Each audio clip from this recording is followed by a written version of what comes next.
हरियाणा कांग्रेस में क्या अब भूपेंद्र सिंह हुड्डा का पत्ता कटने वाला है?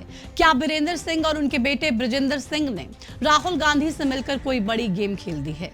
पिछले कुछ दिनों से बीरेंद्र सिंह और उनके बेटे बृजेंद्र सिंह की सद्भाव यात्रा ने हरियाणा कांग्रेस की सियासत में एक नई बहस को छेड़ दिया।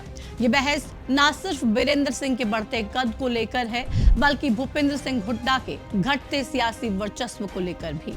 इसके अलावा बहस ये भी छिड़ गई है कि क्या अब आला कमान ने भूपेंद्र सिंह हुड्डा को साइड करने का फैसला कर लिया है। नमस्कार, आपके साथ मैं प्रतिमा दत्ता। हरियाणा की राजनीति में कांग्रेस की आंतरिक कलह एक बार फिर से सुर्खियों में आ गई है। इसके पीछे की वजह है बृजेंद्र सिंह की सद्भाव यात्रा। पूर्व सांसद बृजेंद्र सिंह की ओर से शुरू की गई ये सद्भाव यात्रा न सिर्फ सामाजिक सद्भाव को मजबूत करने का दावा कर रही है, बल्कि पार्टी के भीतर सत्ता के संतुलन को भी हिला रही है। राहुल गांधी की संभावित भागीदारी से यात्रा को नई ऊंचाई मिल सकती है, लेकिन पूर्व सीएम भूपेंद्र सिंह हुड्डा पर बृजेंद्र सिंह का तीखा प्रहार कांग्रेस की फूट को उजागर कर रहा है। सवाल उठता है कि क्या अब चौधरी बीरेंद्र सिंह और उनके बेटे बृजेंद्र का कद भूपेंद्र सिंह हुड्डा और राव नरेंद्र सिंह से ऊपर हो गया है? आखिर बृजेंद्र सिंह राहुल गांधी से मिलकर ऐसी कौन सी तसल्ली करके आए हैं कि उन्होंने भूपेंद्र सिंह हुड्डा को ही लताड़ लगा दी है? आज की इस वीडियो में हम इसी सवाल पर विस्तार से बात करेंगे और जानेंगे कि राहुल गांधी से बृजेंद्र सिंह की क्या बात हुई और क्या राहुल गांधी बृजेंद्र सिंह की सद्भाव यात्रा में शामिल होने के लिए मान गए हैं या फिर नहीं। ये तो आप जानते ही होंगे कि हरियाणा में इस समय कांग्रेस नेताओं के अपने अलग अलग कई कार्यक्रम चल रहे हैं। एक तरफ भूपेंद्र सिंह हुड्डा और राव नरेंद्र सिंह के नेतृत्व में कांग्रेसी वोट चोर गद्दी छोड़ को लेकर प्रदर्शन और रैलियां कर रहे हैं, तो दूसरी तरफ चौधरी बीरेंद्र सिंह अपने बेटे के साथ सद्भाव यात्रा को लेकर शहर शहर गांव गांव पहुंच रहे हैं। लेकिन हैरानी की बात तो यह है कि इन दोनों ही कार्यक्रमों से कांग्रेस मजबूत नहीं बल्कि सिर्फ कमजोर हो रही है।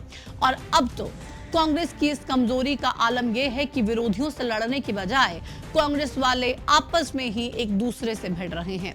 अब बृजेंद्र सिंह को ही आप ले लीजिए, उन्होंने तो भूपेंद्र सिंह हुड्डा और उनके गुट के नेताओं को छुट भैया तक कहने में कोई भी लिहाज नहीं किया है। यहाँ तक कि ये भी कह दिया गया कि मैं राहुल गांधी से मिलकर उनकी तसल्ली कराया। पहले आप ये बयान सुनिए। ये जो कुछ नादान ना समझ छुट भैये हैं जो पता नहीं इस यात्रा को क्या क्या संज्ञा देते रहते हैं, तो मैं कल फिर तसल्ली कराया। तो देखा आपने, बृजेंद्र सिंह का कॉन्फिडेंस राहुल गांधी से मुलाकात के बाद इतना बढ़ गया कि वो सद्भाव यात्रा को कांग्रेस की यात्रा ना कहने वाले भूपेंद्र सिंह हुड्डा और राव नरेंद्र सिंह जैसे कांग्रेस नेताओं को ही इशारों इशारों में छुट भैया कह देते हैं। अब साहब, इस तरह की भाषा शैली तो किसी विरोधी पार्टी के नेता की ही हो सकती है, लेकिन हरियाणा कांग्रेस का तो वैसे भी हमेशा से यही इतिहास रहा है कि उन्हें लड़ाई झगड़े के लिए विरोधी पार्टी की ज्यादा जरूरत पड़ती नहीं है, बल्कि आपस में ही अपने ही नेताओं में इतनी ज्यादा खींचतान होती है कि पार्टी के अंदर ही खूब विरोधी कांग्रेस पार्टी के खड़े हो जाते हैं। खैर, बृजेंद्र सिंह तो अब स्पष्ट तौर पर भूपेंद्र सिंह हुड्डा से यही पूछते हैं कि उन्हें सद्भाव यात्रा से परेशानी क्यों है। क्या उन्हें निमंत्रण नहीं मिला इसलिए दिक्कत है, या फिर कांग्रेस की यात्रा नहीं है इसलिए परेशानी है? उन्होंने कहा कि अगर स्थिति स्पष्ट हो जाए तो इसका जवाब देने में आसानी हो जाएगी। अब भूपेंद्र सिंह हुड्डा ने तो अभी तक इस पर कोई जवाब नहीं दिया है, लेकिन अगर हम भूपेंद्र सिंह हुड्डा के बयानों से बृजेंद्र सिंह के इन सवालों का जवाब तलाशने की कोशिश करें तो हमें यह समझ में आता है कि भूपेंद्र सिंह हुड्डा यही मानते हैं कि ये कांग्रेस की यात्रा नहीं बल्कि बृजेंद्र सिंह की अपनी पर्सनल यात्रा है, जो वो खुद को मजबूत करने के लिए निकाल रहे हैं। 5 अक्टूबर को ये यात्रा शुरू हुई थी, तभी से ही भूपेंद्र सिंह हुड्डा ये कहते आ रहे हैं कि ये कांग्रेस की यात्रा नहीं है। अभी भी हुड्डा अपने इसी बयान पर स्टैंड लिए हुए हैं। हालांकि बीरेंद्र सिंह और उनके बेटे बृजेंद्र सिंह भी बार बार ये कहते रहते हैं कि भाई ये यात्रा राहुल गांधी की परमिशन के बाद ही शुरू की गई है, मतलब कांग्रेस की ही ये यात्रा है। लेकिन भूपेंद्र सिंह हुड्डा हैं कि 2 महीने से इस बात को स्वीकार करने को तैयार नहीं हो रहे हैं। यहाँ तक कि कांग्रेस के प्रदेश अध्यक्ष राव नरेंद्र सिंह भी बृजेंद्र सिंह के इस दावे को नहीं मानते हैं। ऐसे में जब बार बार इसे कांग्रेस की यात्रा ना कहकर कांग्रेस नेताओं ने यात्रा में जाने से मना किया, तो बृजेंद्र सिंह पिछले दिनों फिर से राहुल गांधी से मिलाए। इस मुलाकात के बाद उन्होंने दावा किया कि राहुल गांधी यात्रा में शामिल होने के लिए आएंगे। उन्होंने कहा कि उम्मीद है कि 5 महीने बाद जब यात्रा का बड़े स्तर पर समापन समारोह होगा तो राहुल गांधी उसमें शामिल होंगे। बाकी राहुल गांधी के ऊपर है कि उन्हें कब समय मिलेगा और वो यात्रा के दौरान बीच में भी कभी शामिल इसमें हो सकते हैं। खैर, अब राहुल गांधी यात्रा में शामिल होंगे या फिर नहीं, ये तो बृजेंद्र सिंह का आला कमान के साथ तालमेल और राहुल गांधी के फैसले पर निर्भर करता है। फिलहाल इतना जरूर कहा जा सकता है कि बृजेंद्र सिंह अपनी यात्रा से हरियाणा में बदलाव को लेकर पूरी तरह से आश्वस्त हैं। इसी साल 5 अक्टूबर को जींद जिले के दौनौदा गांव से अपनी महत्वाकांक्षी सद्भाव यात्रा की शुरुआत करने वाले बृजेंद्र सिंह इसे 36 बिरादरी के बीच सद्भाव को पुनर्स्थापित करने वाली यात्रा बता रहे हैं। ये यात्रा पहले फेज में 14 विधानसभा क्षेत्रों को कवर कर दूसरे चरण में पहुंच चुकी है। दूसरे चरण में इस यात्रा की शुरुआत महेंद्रगढ़ के नांगल चौधरी विधानसभा क्षेत्र से हुई।